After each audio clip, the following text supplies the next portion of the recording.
The National Desk, America's News, now.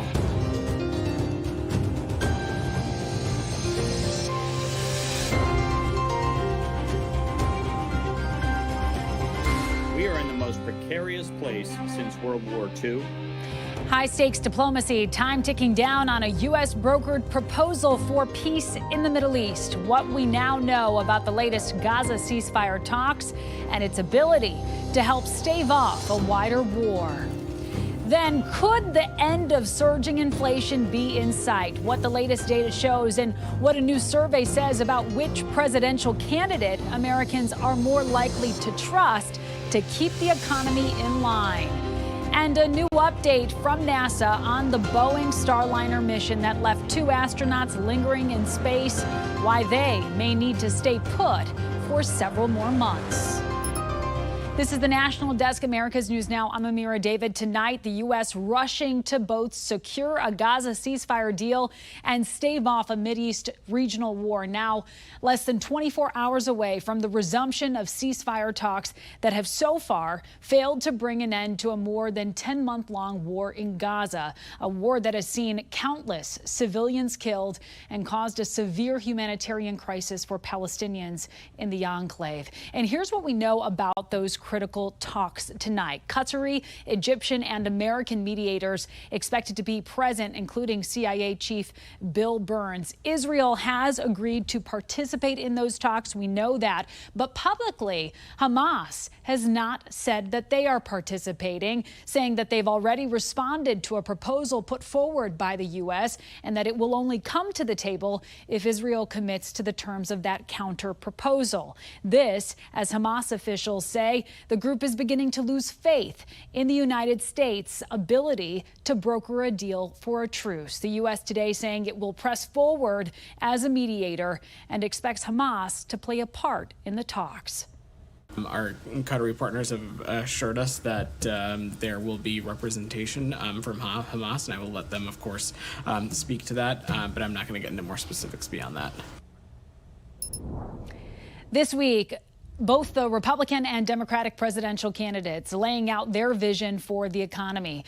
Former President Donald Trump is in Asheville, North Carolina, where he just spoke to supporters, arguing Americans will have more money if he's elected, while criticizing Vice President Kamala Harris. We're going to defeat super liberal, more liberal than Bernie Sanders. Did you hear that? The most liberal person in the Senate. Can you believe that? Joe Biden. Harris, meantime, plans to give her first economic policy speech this Friday in Raleigh, where she's going to reveal her plan to lower costs for families and rein in unfair corporate practices. Here's New Jersey Governor Phil Murphy on what he expects to hear from Harris and Governor Tim Walz in the run-up to the election. With the benefit of time over the next several months, I think you're going to see them prosecute a very compelling case on the economy. That's not to say that they will ignore the hurt out there, because the hurt is real. A new AP NORC poll showing Americans are more likely to trust Trump than Harris on the economy. 45% said they trust Trump more, while 38% favored Harris. The year-over-year U.S. inflation rate, meantime, has reached its lowest level in over 3 years last month, the latest indication of fading price hikes. Consumer prices rose by just 0.2% from June to July, following a slight drop from the month before. Prices increased by 2.9% from last year, down from 3% in June. 2 years ago, inflation peaked at its highest level at 9.1%. New tonight, Donald Trump has lost his bid for a new judge in his hush money case for the third time. Judge Juan Merchan again declining to step aside as the case heads toward a key ruling and possible sentencing next month. Trump's lawyers argue Merchan has a conflict of interest because his daughter worked as a political consultant for Democrats, including with Vice President Harris's 2020 presidential run. Merchan says he still can be impartial. And tonight, brand new revelations in the U.S. Justice Department's case regarding Hunter Biden and his business dealings, his foreign business dealings. New reports detailing how he reached out to the State Department to try to help out an overseas company he was working for at the time while his father was serving as vice president. Here's the National Desk's Christine Frizzell. Hunter Biden's highly paid position on the board of the Ukrainian gas company Burisma has been reported on for years. A press release announcing his position as director sent out for the world to see. But what the job entailed at a time his father was serving as vice president is now coming more clearly into view. The New York Times reporting he sought help from the State Department, writing to the U.S. ambassador in Italy seeking assistance for Burisma when the company was having difficulty securing regulatory approval for a geothermal project in Tuscany. The concern has always been about Hunter Biden and his family, and of course his father as vice president and president of the United States, is that they were running a sort of influence peddling scheme. The U.S. State Department does not appear to have gotten involved. The documents detailing the action just released shortly after President Joe Biden decided not to run for re-election, timing the State Department calls coincidental. But the revelations come after a court filing last week detailing payments from a Romanian businessman, Gabriel Popoviciu, to Hunter Biden and a business associate who wanted the U.S. government to intervene in a corruption investigation of him in his home country. The money wired through what House investigators call shell companies. The concerning thing for the banks was not only the fact that they didn't know why in the world there would be a wire going into this fake LLC that was seldom used, but the fact that it's the sitting vice president of the United States' son getting this wire, which would lead to a national security threat, which would suggest a potential bribe. Now, all of these allegations are tied to Hunter Biden's federal tax case, which is set to take place in California just about 3 weeks from now, Amira. And Christine, this is something the House Oversight Committee has also been investigating for more than a year. So do we expect that to continue? Yeah, it wasn't that long ago. This was something everyone here on Capitol Hill was talking about. 3 major committees, Judiciary, Oversight, and the House Ways and Means, all conducted different aspects of this. And now, well, we haven't even seen a report. Certainly don't expect an impeachment trial. There is a chance this could all sort of fizzle out, especially now that Joe Biden is no longer running for president. All right, Christine Frizzell, thank you as always, live from Washington, D.C. for us. And tonight, a manhunt underway in North Carolina for the inmate who escaped from custody while being transported to a medical appointment. Police sharing these images of Ramon Alston, who they say had freed himself from leg restraints and still in handcuffs, managed to jump out and run into the adjacent woods next to the hospital that he escaped from in Hillsborough. Alston had been serving a life sentence at the Birdie Correctional Institution for the 2015 murder of a 1-year-old on Christmas Day. There's a ground search effort, which are clearing known areas, residences, ravines, creeks, and things, any places he may be, while simultaneously an exhaustive investigative search also happening in the rest of the world. And police are asking nearby residents to check their ring cam surveillance footage for any sightings of this inmate. Officials now offering $35,000 for information that will lead to Alston's capture.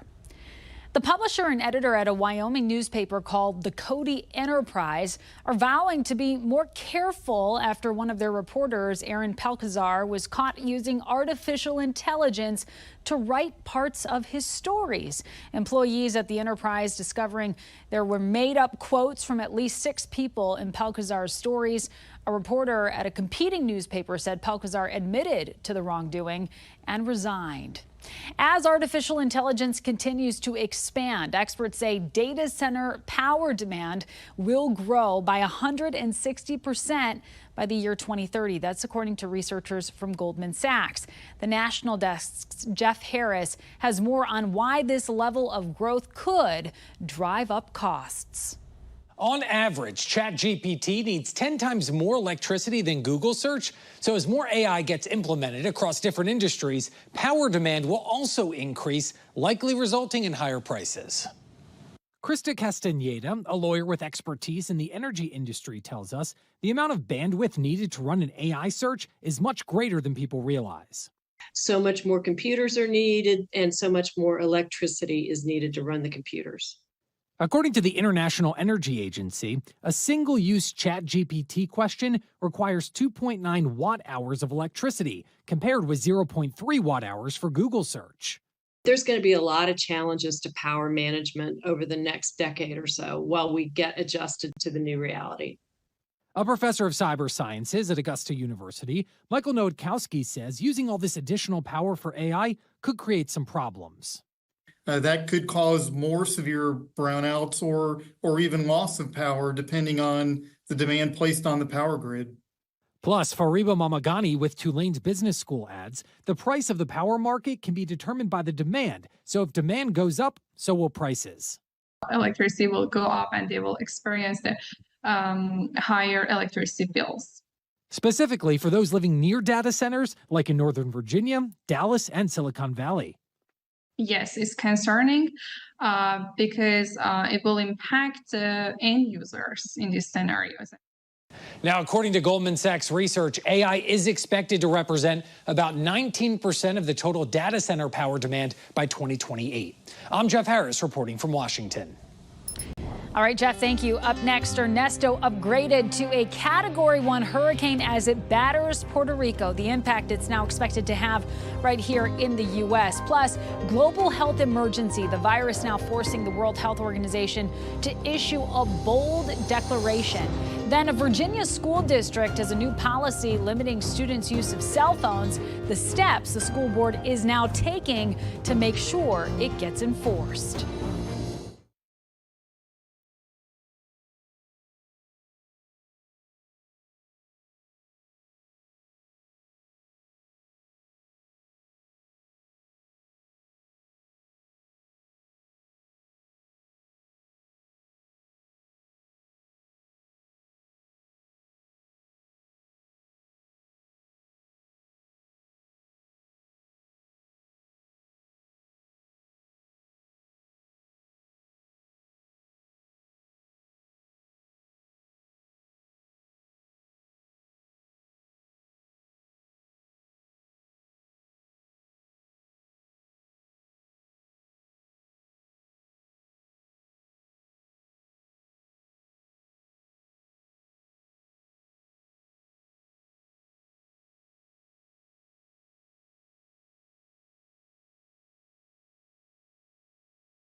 Right now, Hurricane Ernesto bringing heavy rain and flooding to Puerto Rico and the U.S. Virgin Islands, leaving more than 700,000 customers without power. Ernesto is forecast to strengthen into a major Category 3 storm over the next few days and pass closely to Bermuda on Friday and Saturday. Forecasters are warning about heavy swells from the storm impacting the U.S. East Coast later in the week and this weekend.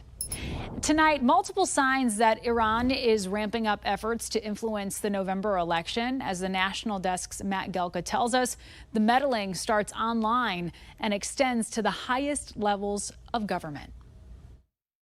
An Iranian misinformation group is trying to convince the masses on social media that this, the assassination attempt on former President Donald Trump last month, was a hoax. That's the report from cyber intelligence firm Recorded Future. The company tracks worldwide threats. We saw this specifically with the recent attempted assassination on former President Trump. Following that, Iran, for example, and IUVM network, since we just spoke about that, IUVM was projecting the narrative that the attempted assassination on former President Trump was staged by the Trump campaign to basically increase support. Recorded Future says the meddling will likely continue and increase as we get closer to November.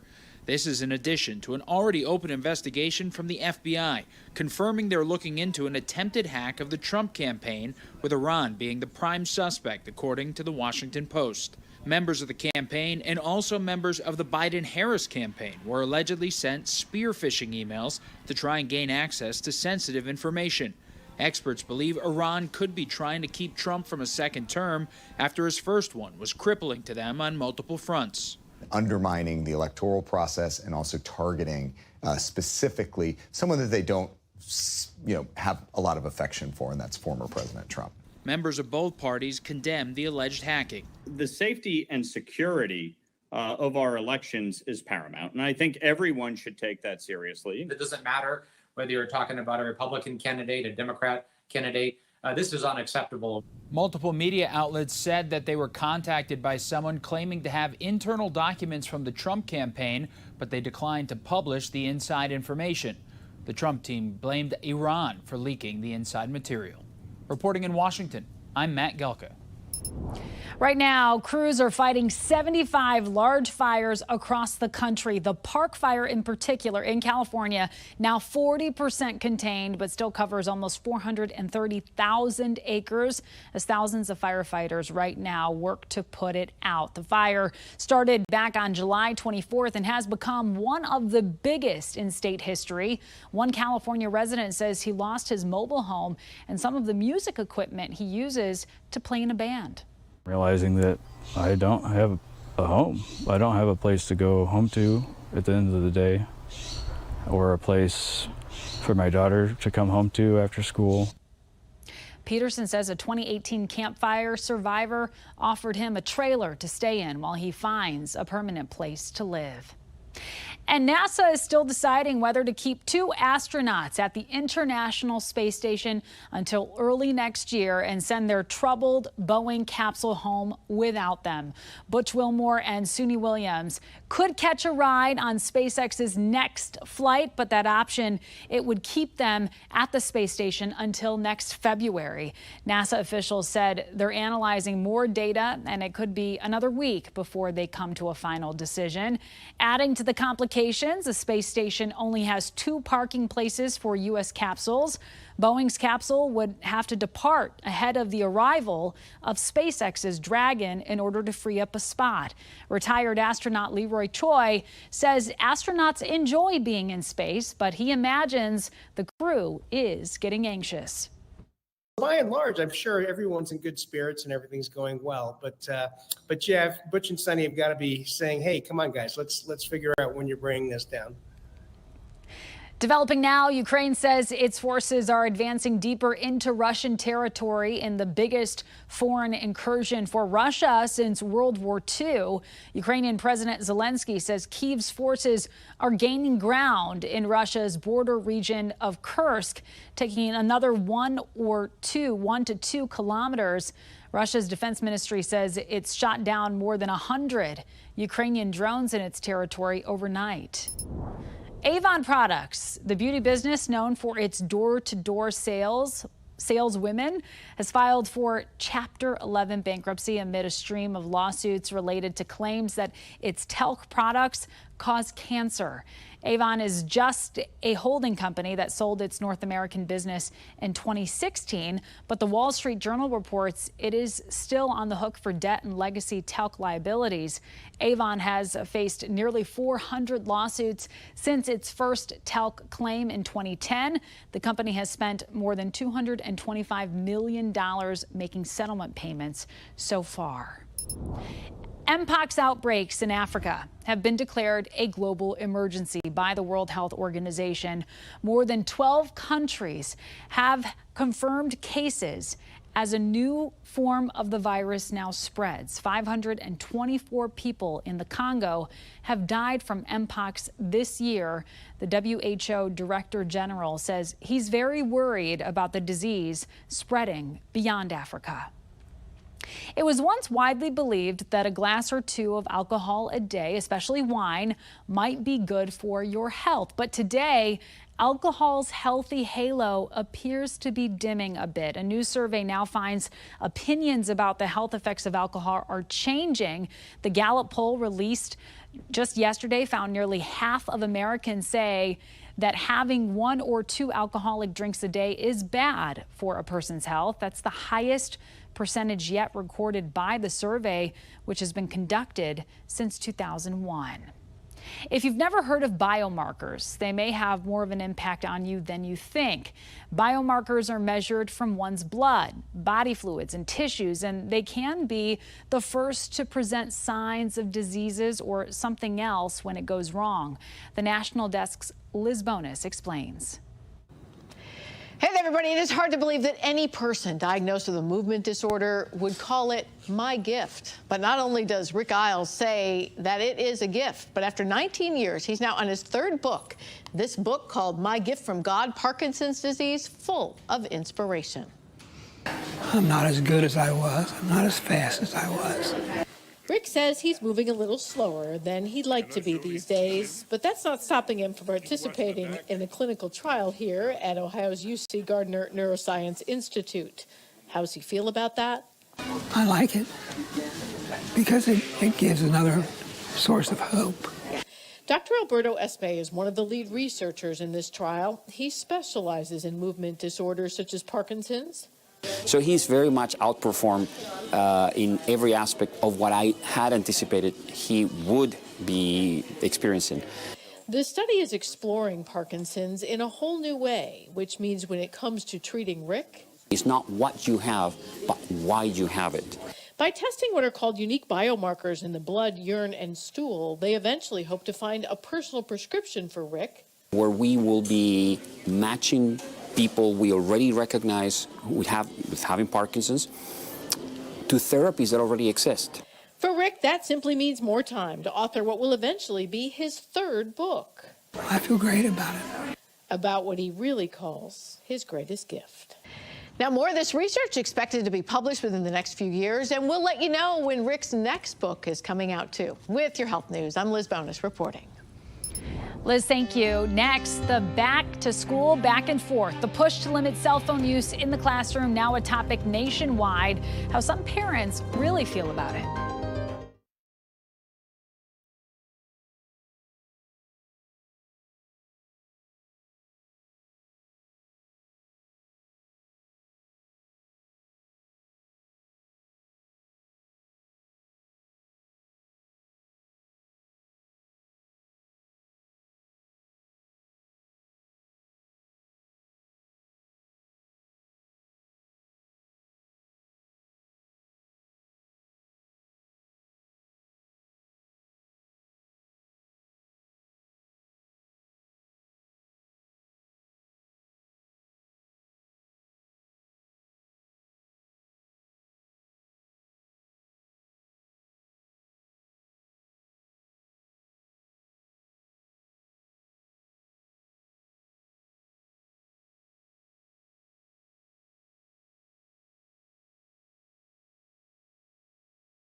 We have reporters all across the country in your neighborhoods covering the issues that matter most to you. We're taking the pulse of America.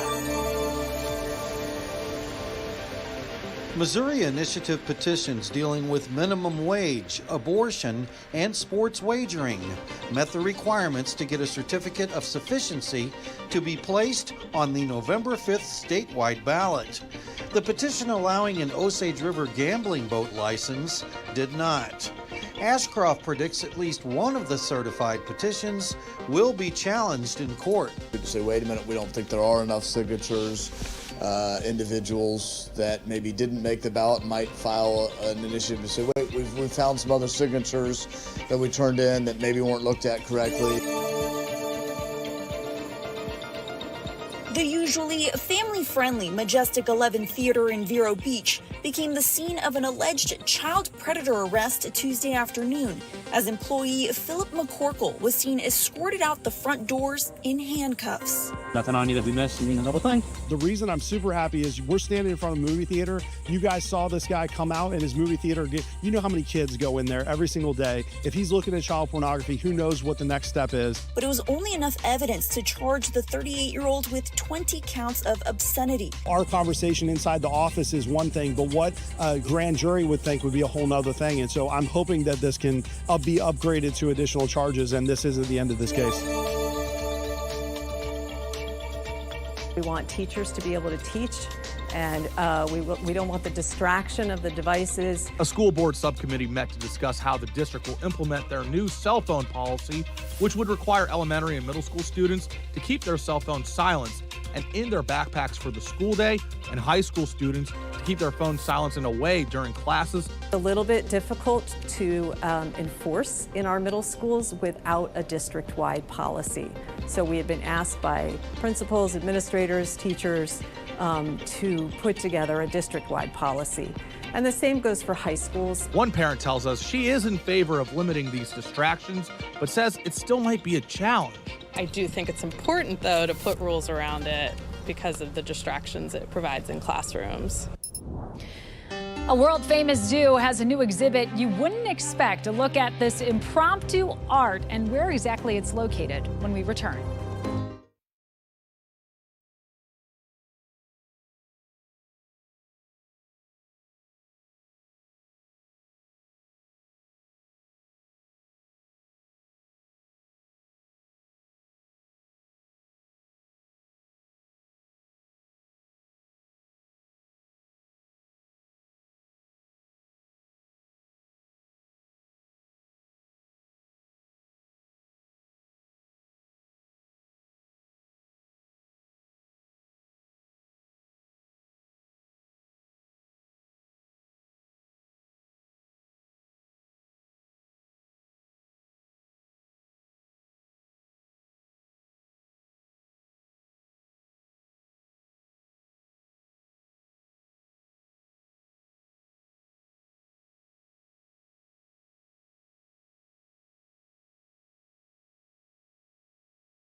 The London Zoo is now home to the elusive street artist Banksy's latest piece. Workers arriving at the zoo discovered this gorilla seen holding up the entrance gate as birds took flight and a sea lion waddled away. And if you look real close, you can see 3 sets of eyes peering out from the darkness inside. Banksy began his career spray painting buildings in Bristol, England, and has become one of the world's best known artists. Zoo workers say they're honored Banksy chose one of their entrances for his canvas. Thank you so much for joining us. That does it for this edition of the National Desk. Have a wonderful night.